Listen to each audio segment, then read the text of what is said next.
कि सत्ता आपको खराब नहीं करती, आपकी नीयत सत्ता को खराब कर देती है। मोदी भक्त हैं, ये जो शब्द भक्त आया वो इसलिए आया क्योंकि आप जब किसी के ब्लाइंड फॉलोवर बन जाते हो तो वहाँ पे आपका लॉजिक और रीज़न जो है वो दरकिनार हो जाता है। आप कुछ लोगों को कुछ समय के लिए बेवकूफ़ बना सकते हैं, आप सब लोगों को सब समय के लिए बेवकूफ़ नहीं बना सकते। आज आपने पूरे मीडिया को ही उसका मुंह ही बंद कर दिया। नमस्कार, आप देख रहे हैं सोशल न्यूज़। लगातार मैं आपको भारत जोड़ो यात्रा बता रहा हूँ किस तरीके से चल रही है। फिलहाल मैं दोस्तों आपको बताना चाहूँगा, हमारे साथ सुप्रीम कोर्ट की लॉयर मौजूद है जिनका नाम अवनी है। उनसे जानने की कोशिश करेंगे उनकी विचारधारा मतलब भारत जोड़ो यात्रा को लेके क्या है, और साथ ही साथ उनकी नज़रों से अगर देखा जाए तो क्या सच में मोहब्बत की दुकान कितना काम कर रही, कितना कारगर है। मैम, आपकी नज़रों में अगर बात की जाए भारत जोड़ो यात्रा क्या है, क्या आपके नज़रों में लगता है आपको कि कितना कारगर है? देखिए, भारत जोड़ो यात्रा में आप देख रहे हैं कि अभी हम पंजाब में हैं और पंजाब में कांग्रेस चुनाव हारी है, लेकिन आप देख रहे हैं जहाँ से आप चलते आ रहे हैं कि लोग जो हैं वो लगातार सड़कों पे आके खड़े हुए हैं और जो एक प्यार उनकी आंखों में दिख रहा है, बड़े बड़े लोग आके नमस्ते कर रहे हैं। तो ये भारत जोड़ो यात्रा जो है ये केवल एक चुनाव के मद्देनज़र की गई यात्रा नहीं है, ये एक मूवमेंट है। चुनाव से भी देखा जा सकता है इसे। देखिए, मैं ये कहती हूँ कि बीजेपी ने इस देश में क्या किया है, इस देश के प्रजातंत्र और संविधान के साथ किया है कि जैसे ही वो सरकार में आते हैं उनका सिर्फ एक लक्ष्य हो जाता है कि अगला चुनाव कैसे जीतना है।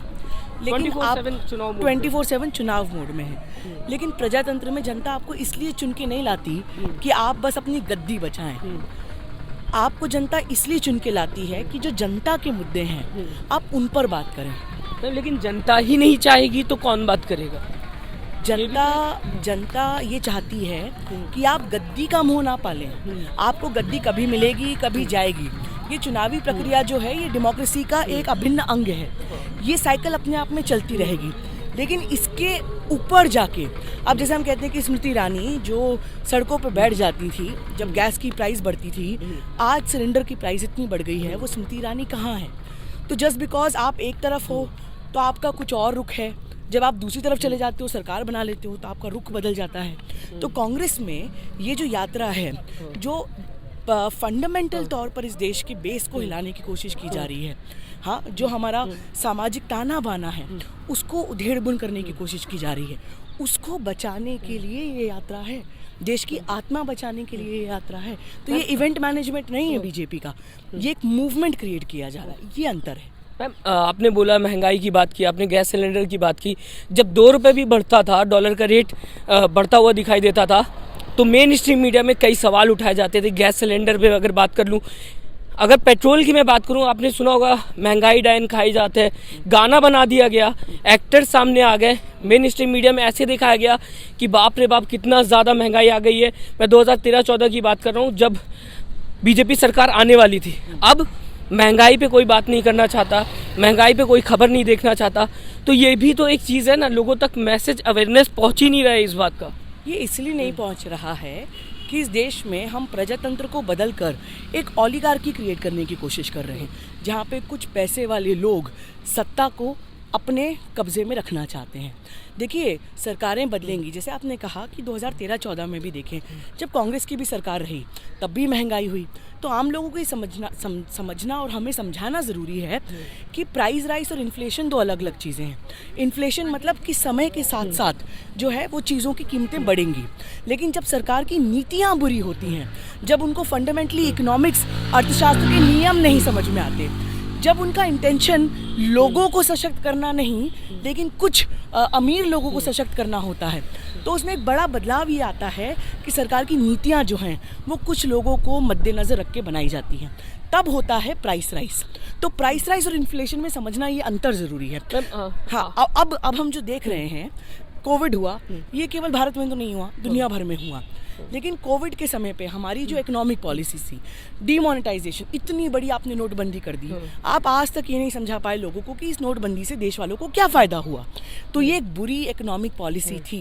तो सरकार में रहने का मतलब ये कि आपका ध्यान किस तरफ है, लोगों को सशक्त करना या कुछ चुनिंदे लोगों को सशक्त करना, और उसके कारण जो पॉलिसीज़ आ रही हैं उसके लिए जनता के बीच में जाके लोगों की आवाज़ उठाना, ये काम जो है वो कांग्रेस पार्टी कर रही है। लगा कि राइट ऑफ कर दिया गया था, कई उद्योगपतियों का पैसा बताया जा रहा है, डीमोनेटाइजेशन, एक सामने एक चेहरा था, पीछे राइट ऑफ किया गया था पैसों की अगर बात की जाए। लेकिन आम जनता आम मुद्दों पे बात करना चाहती है। आजकल अगर गोदी मीडिया की बात कर ले, मेन स्ट्रीम मीडिया चैनल्स की, बहुत छोटे छोटे मुद्दे होते हैं। हिंदू मुस्लिम में हर बार बांटा जाता है। कोरोना की आपने बात की, एक समुदाय पे पूरे तरीके से डाल दिया गया कि इनके वजह से कोरोना फैला है। आजकल जो पॉलिटिक्स हो रही है उसको आपकी नज़र में किस तरीके से डिफाइन किया जाएगा, किस तरीके से आप देखती हैं पॉलिटिक्स को, जो हिंदू मुस्लिम की पॉलिटिक्स हो रही है? देखिए, समाज में कुछ इंस्टीट्यूशंस बने हुए हैं, ठीक है। अब हो क्या रहा है कि ऐसा नहीं है कि रातों रात सारे जर्नलिस्ट जो हैं उनके मन में जर्नलिज्म के बारे में कोई रिस्पेक्ट नहीं है, कि वो कठिन सवाल करना नहीं जानते।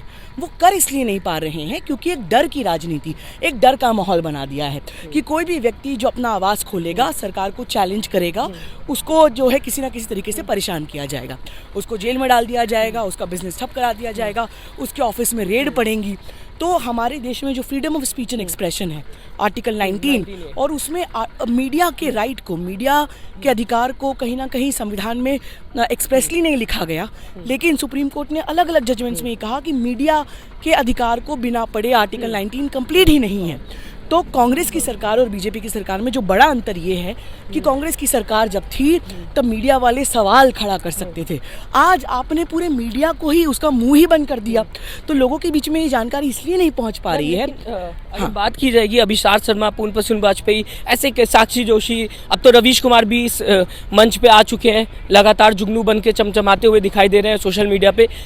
तो मैम, जो लोग चाहते हैं, जिनके अंदर आत्मा है, जो लोग जर्नलिज्म करना चाहते हैं, वो छोड़ भी तो रहे हैं, और सबके पास भी तो ऑप्शन है, वो क्यों नहीं छोड़ रहे हैं? अगर ऑप्शन बाकी अपना रहे तो। बिल्कुल सही बात है। तो देखिए, जब युद्ध होता है और आत्मा को बचाने की जब लड़ाई होती है, तब आपको व्यक्ति का चरित्र समझ में आता है। उसमें कुछ इंडिविजुअल लोग होते हैं जो हीरोइज्म दिखाते हैं, जो ये कहते हैं कि हमारे लिए एक सेल्फिश मोटिव के अलावा देश के लिए, देश की जनता के लिए क्या सही है, हम उसके बेसिस पे अपना निर्णय करेंगे। तो उसके पीछे ये होता है कि आपका मोरालिटी क्वेश्चन क्या है। हम IQ की बात करते हैं, EQ की बात करते हैं, पर आपका MQ क्या है, आपकी मोरालिटी क्वेश्चन क्या है। तो समाज में ये हिंदू मुस्लिम के मुद्दे को लाकर सौहार्द की भावना खत्म करके धर्म के नाम पे जो राजनीति की जा रही है, वो कहीं ना कहीं वो इजी पॉलिटिक्स है, वो आपकी मोरालिटी से संबंधित पॉलिटिक्स है। कि आप ये ना सोचें, आप बस ये सोचें कि मेरा धर्म क्या है। आप ये ना सोचें कि भाई यदि आपने किसी मुद्दे पे अपनी आवाज़ उठाई तो आपके बच्चे खाएंगे क्या। तो जब इतना ज़्यादा डर का माहौल पैदा कर दिया जाता है, तो मैक्सिमम लोग जो हैं वो सही निर्णय नहीं ले पाते, वो ये नहीं तय कर पाते कि उन्हें पता तो होता है कि what is the right thing to do, but उसको करने की हिम्मत नहीं जुगाड़ पाते। इसलिए इस पूरी यात्रा में राहुल गांधी जी का जो नारा रहा है वो ये रहा है कि डरो मत। जब तक आप इस डर को ख़त्म नहीं करोगे, तब तक आप में फियरलेसली अपनी बात रखने की जो है वो हिम्मत नहीं आएगी, वो जज्बा नहीं आएगा। मैम, एक तबका ये ऐसा भी है जो ये कहता है मैं सब कुछ बेचने को अभी भी तैयार हूँ, जो बचा था वो तो गया ही गया, अब जो थोड़ा बहुत बचा है मैं वो भी देने को तैयार हूँ, लेकिन प्रधानमंत्री नरेंद्र मोदी दोबारा आने चाहिए, क्योंकि देश का नाम हुआ है, बहुत ऐसे काम हुए, हालांकि काम नहीं बता पाते वो लोग, लेकिन काम उनके हिसाब से कुछ ना कुछ हुए हैं, क्योंकि प्रधानमंत्री काफ़ी ज़्यादा कैमरे पे रहते हैं, दुनिया भर में कह दिया गया है कि नाम होता है। उनको आप किस तरीके से देखते हैं? देखिए, प्रजातंत्र में हमारा जो संविधान है उसकी शुरुआत होती है वी द पीपल, है ना। एंड डेमोक्रेसी क्या है? Government for the people, by the people, of the people. और राजनीति में कहा जाता है कि आप कुछ लोगों को कुछ समय के लिए बेवकूफ़ बना सकते हैं, आप सब लोगों को सब समय के लिए बेवकूफ़ नहीं बना सकते। तो आपने CBI को अपने कंट्रोल में कर लिया, आप जुडिशरी को अपने कंट्रोल में करना चाह रहे हैं, आपने मीडिया को अपने कंट्रोल में कर लिया। तो ये बात सही है कि लोगों तक जो मिस इन्फॉर्मेशन फैल रही है उसके कारण कई लोग, जैसे आपने कहा कि मोदी जी के बारे में कुछ बता नहीं पाते कि उन्होंने क्या अचीवमेंट्स किए। उसके बाद भी मोदी भक्त हैं, ये जो शब्द भक्त आया वो इसलिए आया क्योंकि आप जब किसी के ब्लाइंड फॉलोवर बन जाते हो तो वहाँ पे आपका लॉजिक और रीज़न जो है वो दरकिनार हो जाता है। और असली धर्म वो है जो ये कहता है कि आप सवाल खड़े करो, और सवाल के बाद यदि आपकी अंतरात्मा कहे सारी रिसर्च करने के बाद कि इसका जवाब सही है तो आप रिलीजन में बिलीव करो। तो रिलीजन जो है वो लॉजिक से परे नहीं है। लेकिन आज के समय में बीजेपी ने धर्म को जिस तरीके से इस देश में परिभाषित किया है उससे तो वो धर्म का भी डैमेज कर रहे हैं। तो लोगों को ये बात धीरे धीरे समझ में आ रही है, और लोगों के बीच में जाकर उनसे ये संवाद करना, उनके अंदर का ये डर मिटाना, ताकि वो लॉजिक को देख पाए, उनको जो काला चश्मा जैसे मार्क्स कहते थे कि धर्म जो है वो अफीम है ना, तो वो अफीम का उनके ऊपर से चश्मा हटा के सच्चाई क्या है उसको निकालने में समय लगेगा। वो लड़ाई ऐसी नहीं है कि एक दिन में वो लड़ाई जीत ली जाएगी, और वो केवल ये भी नहीं है कि 4 साल या 5 साल या 2024 का चुनाव नज़दीक है तो हम ये सोचें कि अचानक चुनाव के इर्द गिर्द सब चीज़ें ठीक हो जाएंगी, तो ऐसा नहीं होगा। हम सारे लोग जो कन्याकुमारी से चल रहे हैं, हमारे जहन में इस बात में कहीं कोई शंका नहीं है कि लड़ाई मेरे दोस्त बहुत लंबी है। मैम, आखिरी क्वेश्चन मैं आपसे जानना चाहूँगा, अगर लगातार राम की बात बीजेपी भी करते हुए नजर आती है और राहुल गांधी भी करते हुए स्टेज से दिखाई दे रहे, राम जी आपकी नज़रों में क्या है? अगर राम जी को कहा जाए, क्योंकि एक जय श्री राम है, एक जय सिया राम है, हे राम गांधी जी ने कहा था, सीता राम कहते हुए कई लोग दिखाई देते हैं, तो बहुत फ़र्क है लोगों की। जय श्री राम एक एग्रेसिव वर्ड है, लेकिन जय सिया राम एक सॉफ्ट वर्ड है। देखिए, आपने पूछा कि मैं राम को कैसे देखती हूँ। मैं राम को एक तपस्वी के रूप में देखती हूँ।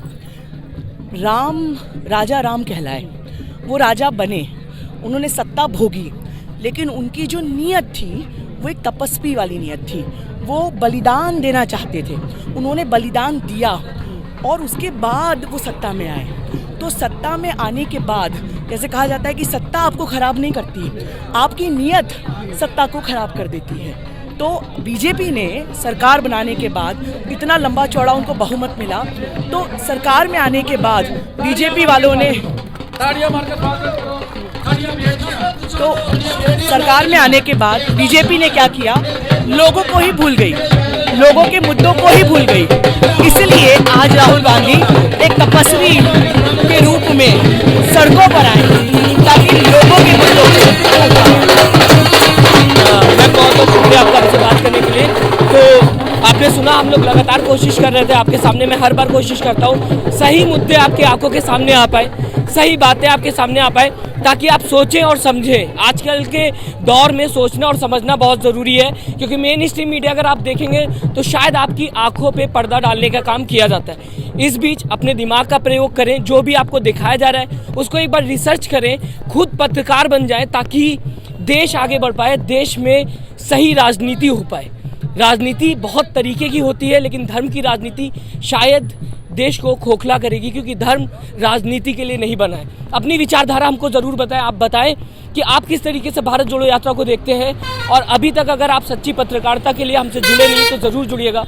नमस्कार। चैनल को लाइक, शेयर एंड सब्सक्राइब करें और बेल आइकन दबाना ना भूलें।